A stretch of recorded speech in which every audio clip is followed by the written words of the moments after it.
Making this attack on Charlie Kirk into an attack on freedom of expression or honest debate or democracy is insane, because most mass shootings and acts of political violence aren't attacks on these things. Like, people aren't shooting up schools or churches to attack freedom of speech. That's not why they're doing it. They don't like just hate freedom of speech enough to shoot up a church, you know? People aren't trying to kill Trump because of freedom of speech or because they think Trump is standing up for democracy too much. I mean, recently, Charlie even said openly that he got a phone call from Trump, and because of that, he wasn't going to talk about the Epstein files anymore. Like, what do you mean? You're taking a phone call from the president. Why are we even talking about free speech? This is ridiculous. So, if we're serious about trying to stop political violence in America and mass killings, I think we should probably be talking about these neo-Nazis who are responsible for like the vast majority of it. I was sent this video and I watched the first little bit of it, and I found quite a lot that was a bit misleading. So I just wanted to go over this together. Thank you very much for joining me. I want to say a few words regarding the terrible murder yesterday of Charlie Kirk, someone who I strongly disagreed with on almost every issue, but who was clearly a very smart and effective communicator and organizer, and someone unafraid to get out into the world and engage the public. My condolences go. Okay, already, I don't even understand why Bernie's bothering to compliment the guy personally. Like, you know that Bernie knows better. He knows that Charlie Kirk was very destructive to everything that Bernie Sanders cares about. So, him complimenting him in this way, it doesn't seem very authentic. It kind of seems like equivocation. He's not saying anything that's strictly untrue, but I don't see why you just don't say anything at all. Like, I understand why he doesn't want to be insulting Charlie Kirk right after his death as a US senator and a public figure or whatever. But why the need to make these inauthentic comments about someone you personally clearly despise? All it really does is support the attempt to kind of lionize Charlie in the eyes of people who don't know better. Like, even Bernie agrees Charlie was a good guy, not the message you want to be sending people who maybe aren't as plugged in about these things as you are, Bernie. My condolences go out to his wife and his family. A free and democratic society, which is what America is supposed to be about, depends upon the basic premise that people can speak out, organize, and take part in public life without fear, without worrying that they might be killed, injured, or humiliated for expressing their political views. Okay, I don't really like this because, first of all, we don't know for sure that Charlie Kirk was killed for expressing his political views. We don't really know what the exact motive of the shooter was, and it's kind of hard to trust what the FBI under Kash Patel, who's like, I don't know, spends most of his day burning Epstein files. I don't know how much we can trust that guy. Again, Charlie Kirk was somebody who caused thousands of deaths by spreading vaccine misinformation alone. He was against the Civil Rights Act and said effectively most black people should be locked up. He wanted to purge Muslims from America. He wanted gay and trans people to be eradicated.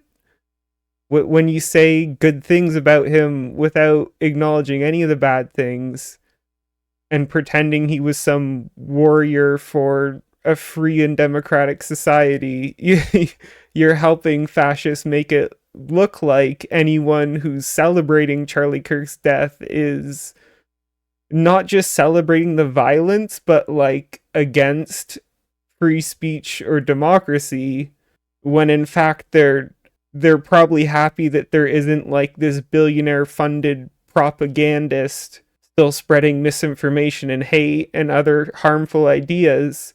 They're not like celebrating the violence, they're just happy about the harm reduction.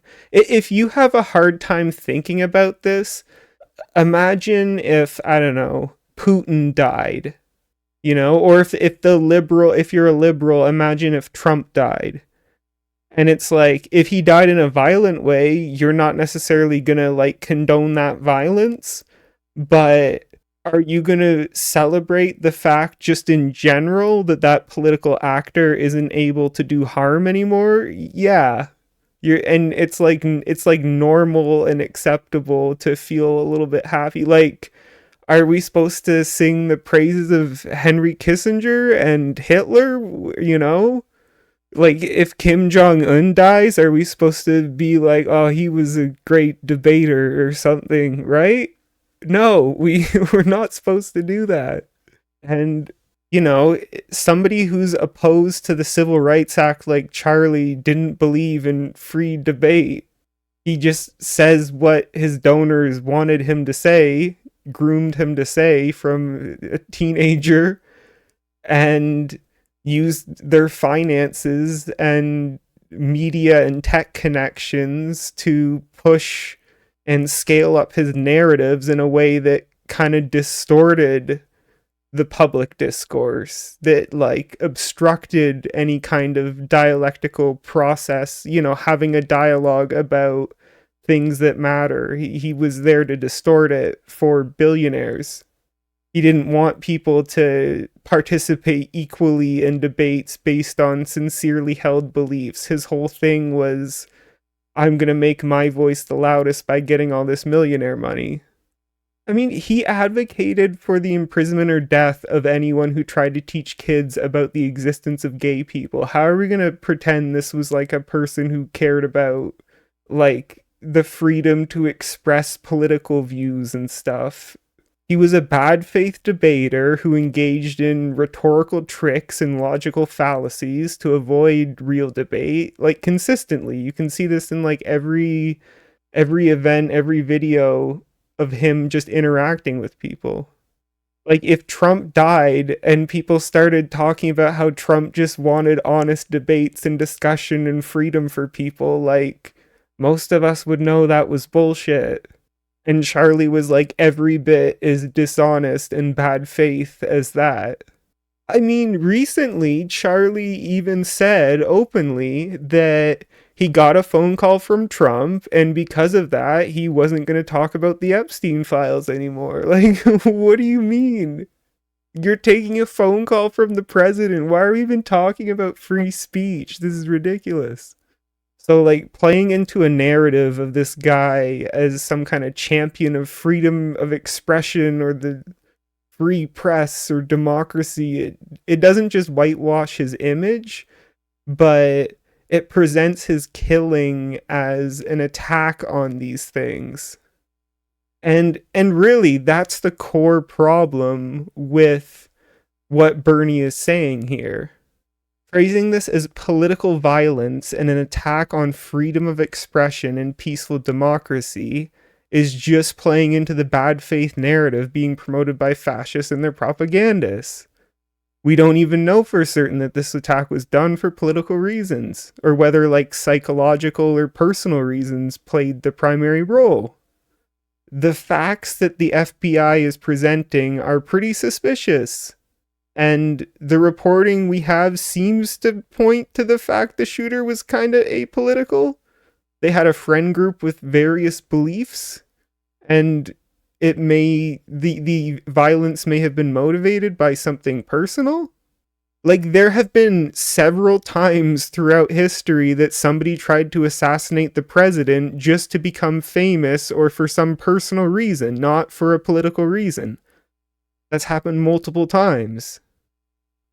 And more importantly, whether it was the shooting that happened just 2 hours after Charlie Kirk's murder, when a neo-Nazi shot up a school and sent people to the hospital, or whether it's this person who just did a mass killing a few weeks ago and wrote 6 million was not enough, destroy HIAS, a Jewish aid group, kill Donald Trump, another neo-Nazi who thinks that Donald Trump sold out to Israel.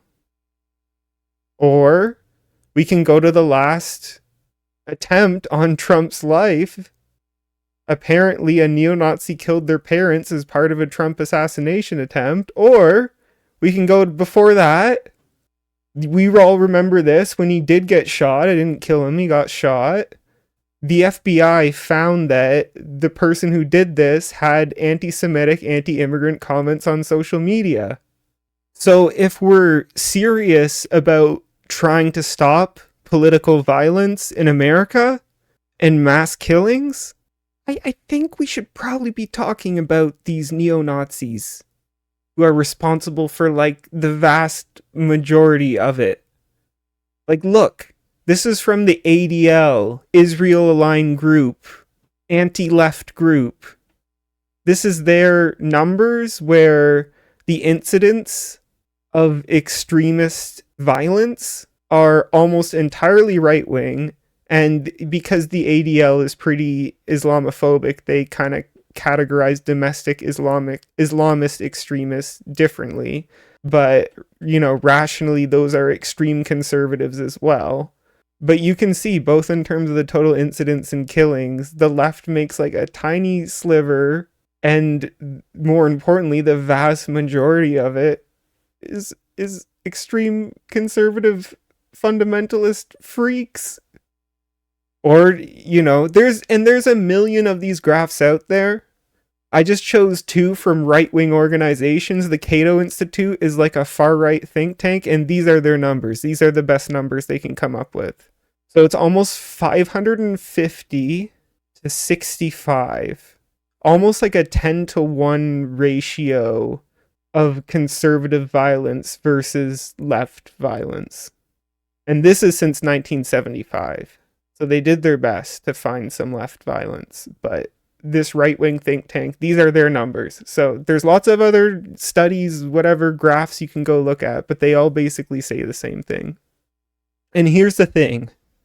Charlie Kirk is one of the biggest, if not the biggest, far-right propagandists and influencers in the past decade, other than like Trump himself, I guess you could say. And Charlie Kirk was a direct part of this problem, because when a Trump supporter broke into Nancy Pelosi's house and couldn't find her and tried to murder her husband with a hammer, Charlie Kirk on his show encouraged his listeners to go pay that terrorist bail and set him free, and said that his listeners would be a hero if they did that. So not just through his general hate and like promoting the idea of the eradication of, religious and sexual minorities, but also through like direct statements, Charlie encouraged political violence and giving aid to it. For expressing their political views. In fact, that is the essence of what freedom is about and what democracy is about. You have a point of view, that's great. I have a point of view that is different than yours. That's great. Let's argue it out. That's called freedom and democracy. And I want as many people as possible to participate in that process without fear. Freedom and democracy is not about political violence. It is not. So what I want to try to say to Bernie and other people promoting similar messages right now is like, where is the national vigil for victims of school shootings? Why are we giving so much attention to Charlie Kirk's death in particular? Charlie Kirk wielded institutional and financial power to cause death and suffering. Children are innocent, and there are more children dying. Surely, the dying children give us more of a reason to mourn? So why aren't we honoring the children? Why aren't we talking about the motives of the guy who killed the children? You know, every day 10,000 people die from cancer, 1,000 people die from car accidents, 100 people die from violence. And in a fair world, you'd think we'd talk about these people roughly equally, because human lives are worth the same. But the truth is, Charlie's death is more interesting because he wielded more power. And Charlie's death is being talked about so much on the media because the powerful interests that control our mainstream media want to use the story of Charlie's death to their own advantage, while completely dismissing and ignoring the many other cases of violence that they don't think they can use to support the narrative that they want to promote. And the weaponization of a violent murder by the media for political ends is the ultimate insult to those of us who actually care about ending mass killings and political violence. It completely devalues the lives of all these victims and will only talk about them to the extent that it serves their interests. So it's not just a moral failing for someone in a position of power like Bernie Sanders to not address this, to not acknowledge that countless others are victims of violence, and to focus on this larger issue of violence, but it's also a strategic failure because it plays into the ability of the media to sensationalize and decontextualize the murder of Charlie Kirk and others, which the media is doing right now for political ends. Freedom and democracy is not about political violence. It is not about assassinating public officials. It is not about trying to intimidate people who speak out on an issue. Political violence, in fact, is political cowardice. It means that you cannot convince people of the correctness of your ideas, and you have to impose them through force. Every American, no matter what one's political point of view may be, must condemn all forms of political violence and all forms of intimidation.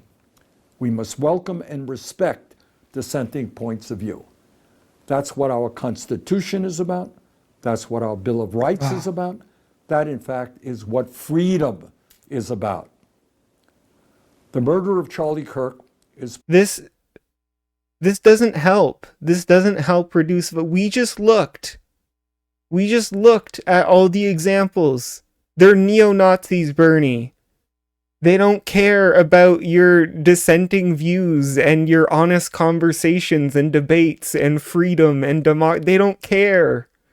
They know it's political violence. They like political violence. Like, this liberal civility talk isn't going to convince anyone who'd consider doing political violence. Imagine if you're in a room of like ISIS terrorists and you tell them, now remember our shared values of democracy, freedom of expression, and commitment to nonviolence in politics. Like, would you be convincing anyone? No. You would be making yourself, in Bernie's case, as a representative of liberal institutions or whatever, look very stupid, weak, and unable to even recognize what's happening or the situation that you're in. Or imagine being in a room of these neo-Nazis, the people responsible for 90% of these killings, and say to them, we must respect dissent, and we must uphold the values of open, peaceful debate and our freedoms. Like, would they be receptive? No! They're opposed to those things. That's the point. The only people who believe that we have democracy and freedom of expression and that we need to protect those things above everything else are liberals. And peace and democracy loving liberals, non-violence loving liberals, aren't the ones who are going to be doing any mass shootings or political violence. I don't know who is this supposed to convince? How is this supposed to help? We know this, Bernie. I don't know if I have to listen to more of this, because like making this attack on Charlie Kirk into an attack on freedom of expression or honest debate or democracy is insane. Because most mass shootings and acts of political violence aren't attacks on these things. Like, people aren't shooting up schools or churches to attack freedom of speech. That's not why they're doing it. They don't like just hate freedom of speech enough to shoot up a church, you know? People aren't trying to kill Trump because of freedom of speech or because they think Trump is standing up for democracy too much. And even in this case, all of Charlie Kirk's fiercest opponents, whether they thought he was responsible for hate against black people and the LGBT community, or whether they're neo-Nazis who thought he was responsible for anti-white and anti-Christian hate by working for Zionist millionaires, all of these haters of Charlie Kirk knew that he was not pro-democracy, not pro-human rights, and not pro-freedom of expression. And the neo-Nazis hated him the most. You can look up the groyper wars if you want to look into this. Because Charlie Kirk was a Zionist and pro-Israel throughout his career. But none of these people saw him as some kind of champion of freedom of speech that they had to defeat. All of these people thought he was compromised. All of his haters thought that he was bought out. So this entire framing is just completely insane misinformation. It's totally detached from the actual cause and effect, never mind like the larger patterns that we have to address if we're trying to stop political violence. And what do I recommend? Join your local DSA.